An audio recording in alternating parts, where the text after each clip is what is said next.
Happy holidays and welcome to the Columbia Daily Tribune's Courtside View Webcast. I am Dave Matter, filling in for Joe Waljasper this week, and as always is Tribune basketball beat writer Steve Walentik. We're going to talk a little bit about the Tigers.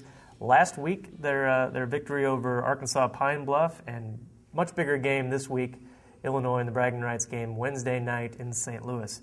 Steve, it's 6 in a row now for the Tigers at home, all by double digits. Did they really get anything out of these wins against these lesser opponents like in Arkansas Pine Bluff? Well, they haven't gotten too much out of it in terms of translating that to playing away from home. One win away from Mizzou Arena this year, and it wasn't even that impressive against Old Dominion. They're not a bad Old Dominion team, but it wasn't a great performance by the Tigers. You do have to kind of wonder, seeing their struggles away from Mizzou Arena, about the schedule a little bit, I think. Arkansas, Pine Bluff, and Fairleigh Dickinson, their last two teams, are combined 1-20 this season. If you add up their 6 home opponents, they're combined 14-49 right now, and Oregon had the best record. They're all of 6-4, and not a very good Oregon team from what we saw.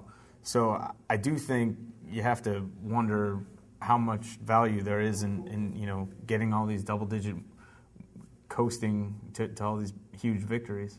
It's almost like glorified scrimmages, really. And I think as fans, they'd probably be more interested in seeing more games like Oregon. Even though Oregon's not a good team, at least they bring a little name recognition, some players you might have heard of before, definitely a coach you've heard of before. Just these games, you almost wish the NCAA would legislate to make you play fewer non-conference games so we don't have to sit through all of these all the time, because you don't get a whole lot out of them. And it's getting harder and harder or easier and easier, I guess, to schedule these terrible teams because there are more of them now. Sure. The NCAA is up to, I think, 347 Division I teams right now, and a lot of people think that's too many, and I tend to agree based on the teams that keep coming into Mizzou Arena. Sure. Well, the cupcake games end this week at least with Illinois, Missouri playing the Bragging Rights game Wednesday night. Missouri's now lost 9 in a row to the Illini, every game since Quinn Snyder's first year on the bench, so obviously it's been a long time. Is this rivalry still what it used to be back when it was such a big game for these two, back and forth every year when you had Norm Stewart on one side and Lou Henson on the other? Well, I do think it's diminished a little bit. I don't get the same sense that Missouri fans feel as enthusiastic as they used to be. I don't think there's the same buzz going into the game. You look around the stands at the Scott Trade Center the last few years, there's been a lot more orange in the Missouri half of the building, and I wouldn't be surprised if we see that again tomorrow or on Wednesday night. I still think it's an important game on Missouri's schedule, and I think it's a bigger game than most, but it isn't what it used to be for sure. Just how important is it for Missouri just to stop this streak and finally win one against these guys? Well, I think it's important for the series in terms of getting fans to be more enthusiastic about it again. But I think it's also, and maybe more important for this season, just because this team right now needs a signature non-conference win. They don't really have one other than that the best win is that Old Dominion game, and I don't really think that's going to impress anybody. Old Dominion beat Georgetown over the weekend. They're not a bad team, but I don't think there's a wow factor that comes with them. I think you really would like to have on your resume a win over a major non-conference team, somewhere other than your home floor. Sure. And Illinois, solid team, not as good as some Illinois teams of years past, but they could really help build Missouri's resume going into Big 12 play. Well, what are some keys to the game for Wednesday night? Well, Mike Anderson always talks about tempo, and I think that's going to be the case again. One thing we've seen with Bruce Weber is they've never really struggled against Missouri's pressure defense. They've always had an answer for it.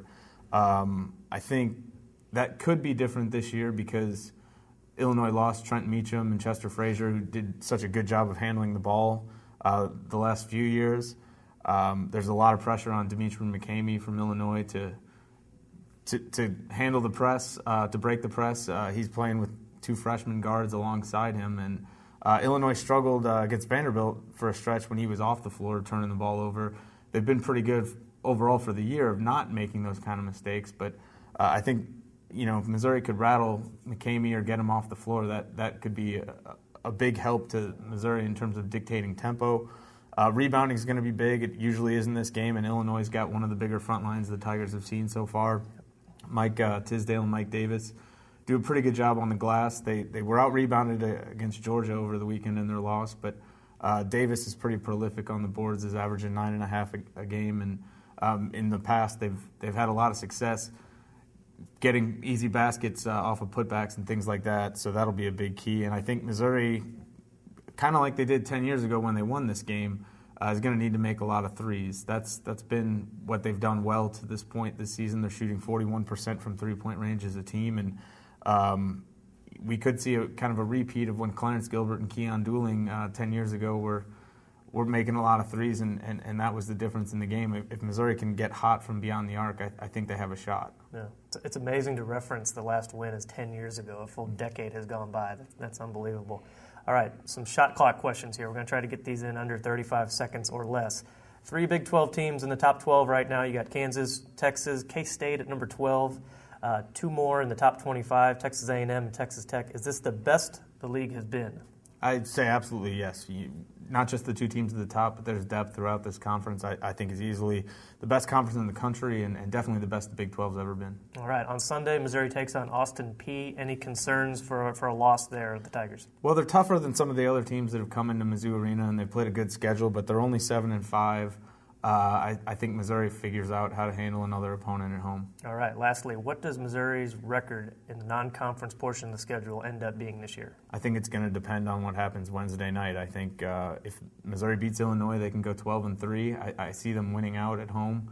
They play so well in Mizzou Arena, but lose that game on Wednesday, and 11-4 might be your ceiling. All right. Well, we'll see what happens. Tune in next week. Joe Waljasper will be back in my seat. And you guys, I'm sure, will talk about the Illinois game and look forward to the rest of the schedule.